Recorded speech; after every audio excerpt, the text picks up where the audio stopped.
السلام علیکم دوستوں 15 جنوری سال 2024 ایران جو ایک مسلم کنٹری ہے اس کی فورسز کی طرف سے اپنے دوست ملک عراق پر حملہ کیا جاتا ہے۔ اس اٹیک میں کتنے میزائل تھے یا پھر کتنے ڈرونز کے ذریعے حملہ کیا گیا یہ چیز واضح نہیں ہے، لیکن یہ ایک بڑا اٹیک تھا جس نے بہت زیادہ نقصان کیا۔ اسی رات یعنی 15 جنوری کی رات کو ہی ایران نے اپنے دوسرے دوست ملک سیریا یعنی شام پر حملہ کر دیا۔ یہاں پر ایران نے منیمم 4 بیلسٹر میزائل فائر کیے۔ یہ میزائل آج تک کے سب سے بڑے ایرانی ملٹری پاور کا مظاہرہ تھا، جس میں ایران نے 1200 کلومیٹر تک کے ٹارگٹ کو ہٹ کیا تھا۔ اس کے بعد 16 جنوری سال 2024 کو ایران کی طرف سے اپنے بارڈر کے کچھ کلومیٹر اندر اپنے تیسرے دوست ملک یعنی پاکستان بلوچستان پر اٹیک کیا جاتا ہے۔ ایرانی میڈیا کے مطابق اس حملے میں IRGC نے پاکستان بلوچستان میں ٹیررسٹ گروپ جیش العدل کے ممبرز پر اٹیک کیا تھا، لیکن پاکستان کا کہنا تھا کہ ایران نے پاکستانی سٹیزن کو اٹیک کیا تھا۔ ان کا یہ بھی کہنا تھا کہ اس حملے میں 2 پاکستانی بچیاں شہید ہوئیں۔ کیا وجہ تھی کہ ایران کو اتنا بڑا قدم اٹھانا پڑا اپنے اس نیبر کنٹری کے لیے جس کے ساتھ کبھی بھی کریٹیکل سچویشن کا سامنا نہیں کرنا پڑا تھا؟ کیا ایران یہ سب کچھ کر کے ٹھیک کر رہا ہے یا غلط؟ یہ سب کچھ کر کے ایران کو کیا کیا چیلنجز فیس کرنا پڑیں گے؟ آخر بلوچ کیسے اتنے سارے ممالک میں پھیل گئے؟ اس ایریا کی جیو پولیٹکس کیسے بلڈ ہوئی؟ اور سب سے بڑھ کر یہ کہ انٹرنیشنل پاور کا اس پورے معاملے پر کیا ری ایکشن تھا؟ یہ جانتے ہیں آج کی اس انٹرسٹنگ ویڈیو میں۔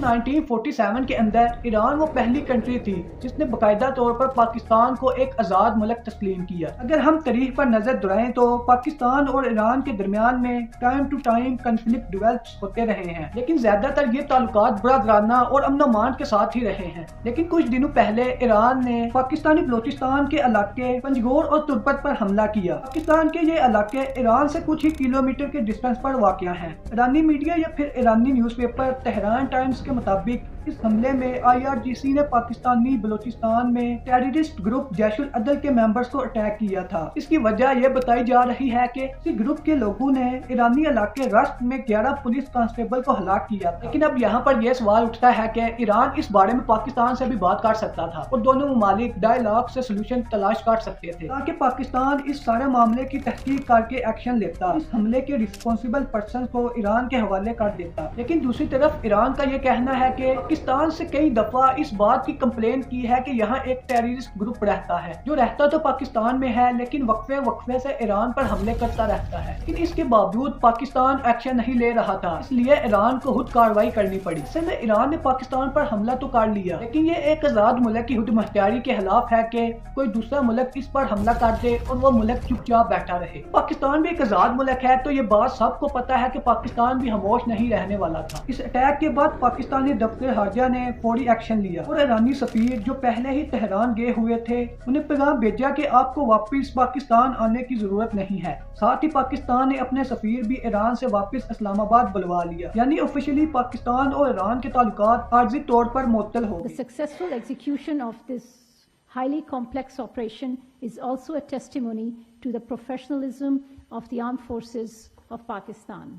Pakistan will continue to take all necessary steps to preserve the safety and security of its people, which is sacrosanct, inviolable and sacred. کے بعد پاکستان کی وزارت خارجہ MOFA کی طرف سے یہ لکھا گیا کہ وہ اس غیر قانونی حملے کا جواب دینے کا پورا حق رکھتا ہے اور اس کی تمام تر ذمہ داری ایران پر ہوگی۔ یہاں پر ایک بات واضح ہے کہ پاکستان کا اشارہ ملٹری ایکشن کی طرف تھا اور پاکستان ایران کو یہ بتانا چاہتا تھا کہ اگر آپ ہم پر اٹیک کر سکتے ہو تو ہم بھی فل پاور رکھتے ہیں کہ آپ کے اٹیک کا ریپلائی کریں۔ جواب میں ایران کے وزیر خارجہ حسین عامر ایک سپیچ کرتے ہوئے صفائی دیتے ہیں کہ ایران نے کسی پاکستانی سٹیزن کو ٹارگٹ نہیں کیا بلکہ ایران نے ان پر حملہ کرنے والے گروپ پر حملہ کیا ہے۔ اس میں سارے ایرانی شہری تھے جو دہشت گردی کے کسی نہ کسی معاملے میں ملوث تھے۔ ایرانی وزیر خارجہ کا یہ بھی کہنا تھا کہ اس میں کوئی پاکستانی سٹیزن ہلاک نہیں ہوا۔ اب جہاں ایک طرف ایران ٹیررسٹ کی ہلاکت کا دعویٰ کر رہا تھا، وہیں دوسری طرف پاکستان کا کہنا تھا کہ پاکستان کے 2 معصوم بچے شہید ہوئے ہیں۔ اب یہ بات تو ظاہر ہے کہ ایران پر حملے کے رسپانسبل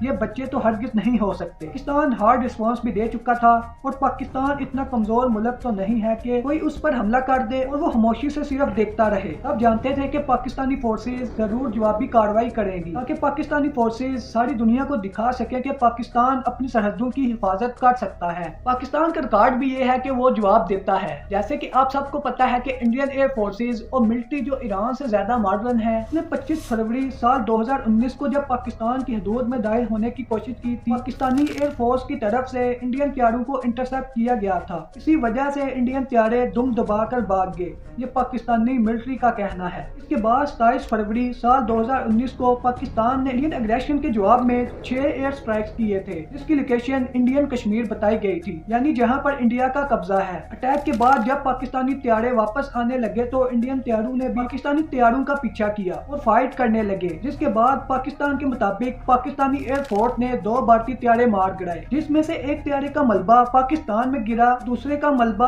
انڈین آکوپائیڈ کشمیر میں گرا۔ یہاں پر میں پھر کہنا چاہوں گا کہ یہ ساری ڈیٹیلز پاکستانی ملٹری کے مطابق ہیں۔ دوسری طرف انڈیا کا کہنا ہے کہ اسے پاکستان نے نہیں گرایا، جبکہ پاکستان کا دعویٰ ہے کہ اس نے 2 انڈین طیارے مار گرائے۔ اب واپس آتے ہیں آج کے ٹاپک پر، ایران اٹیک پاکستان۔ جب ایران نے پاکستان پر حملہ کیا تو سب کو یقین تھا کہ پاکستان ضرور اس قسم کا ایکشن لے گا جیسے اس نے انڈین طیاروں کے ساتھ کیا تھا، تاکہ دونوں طرف سے برابری بھی ہو جائے اور بڑی جنگ بھی نہ ہو سکے، دونوں ملکوں کے درمیان میں کشیدگی بھی آگے نہ بڑھ سکے۔ لیکن اتنی ساری باتیں سن کر اور بہت سارے نیوز چینل میں یہ دیکھ کر کہ پاکستان نے ایران پر حملہ کر دیا یا پھر ایران نے پاکستان پر حملہ کر دیا، تو آپ کے ذہن میں ایک بات تو ضرور آتی ہوگی کہ آخر پاکستان اور ایران کے بارڈر پر جھڑکیں کیوں ہوتی رہتی ہیں۔ دراصل اس سوال کا جواب یہ ہے کہ بلوچی زبان کے مختلف لہجے بولنے والے بلوچ لوگ تینوں ہمسایہ ملک یعنی افغانستان، ایران اور پاکستان میں بکھرے ہوئے ہیں۔ افغانستان میں ان کی ٹوٹل پاپولیشن 60,000 کے قریب ہے، جن میں سے 40,000 لوگ بلوچی زبان بولتے ہیں اور باقی جو 20,000 لوگ ہیں وہ برہائی زبان بولنے والے ہیں۔ اس کے ساتھ ایران میں 20,000 کے قریب بلوچ لوگ رہتے ہیں۔ یہاں پر میں ایک بات کلیئر کرنا چاہوں گا کہ یہ جو نمبر ہے ایکچولی میں کوئی رائٹ نمبر نہیں ہے،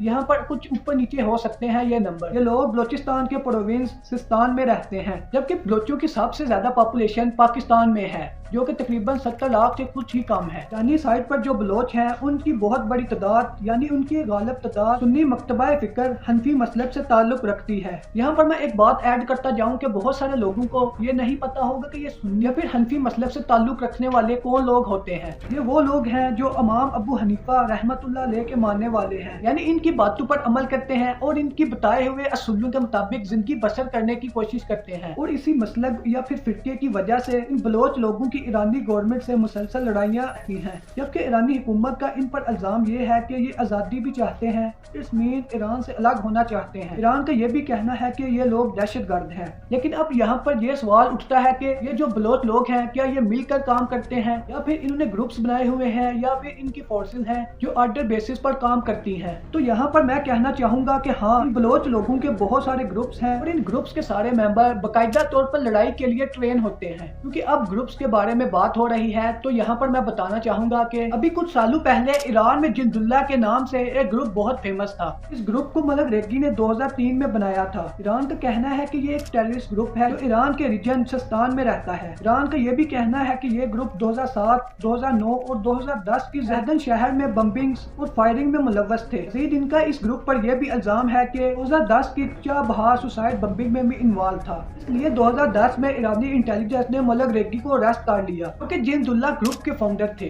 بعد میں بہت ساری نیگیٹو نیوز پھیلائی گئی کہ انہیں پاکستان سے اریسٹ کیا گیا ہے۔ اس بات کا مطلب یہ ہے کہ پاکستان ملک ریگی کی ہیلپ کرتا رہا ہے، یہ کہنا تھا ایرانی گورنمنٹ کا۔ ملک ریگی جو تھے یہ ایران کے علاقے سستان بلوچستان کے رہنے والے تھے، اور یو ایس میڈیا کو ایک انٹرویو دیتے وقت ان سے جب پوچھا گیا کہ ان کا گول کیا ہے، کیا چیز چاہتے ہیں، تو انہوں نے کہا کہ وہ اپنے ریجن کے سنی بلوچ مسلمز کے رائٹس کے لیے اسٹرگل کر رہے ہیں، جو ملک ریگی کا کہنا تھا، یعنی وہ ایران سے آزادی حاصل کرنا چاہتے تھے۔ اس کے برعکس ایران ان پر دہشت گرد ہونے کا الزام لگاتا تھا۔ کبھی تہران ٹائم جو ایک فیمس نیوز پیپر ہے ایران کا، اس کی طرف سے اسرائیل کا ایجنٹ بھی کہا جاتا ہے، تو کبھی پاکستان کا بھی ایجنٹ کہا جاتا تھا، اور کبھی امریکن سولجر کہہ کر بھی ان کو بلیم کیا جاتا تھا۔ تو کیا ہوا کہ ایران نے سال 2010 میں ان کو سزائے موت دے دی، لیکن ان کی ڈیتھ کے بعد بھی ایرانی گورنمنٹ کے خلاف سستان بلوچستان میں بلوچوں کی لڑائی ختم نہیں ہوئی۔ ملک ریگی کی جو جند اللہ تنظیم تھی، ایک پاورفل تنظیم تھی، یہ ڈیوائیڈ ہو گئی اور اس کے سب سے بڑے گروپ کا نام رکھا گیا جیش العدل یعنی انصاف کا لشکر۔ ایسے ایرانی ایجنسی اسے جیش الظلم کا لشکر بھی کہتی تھی،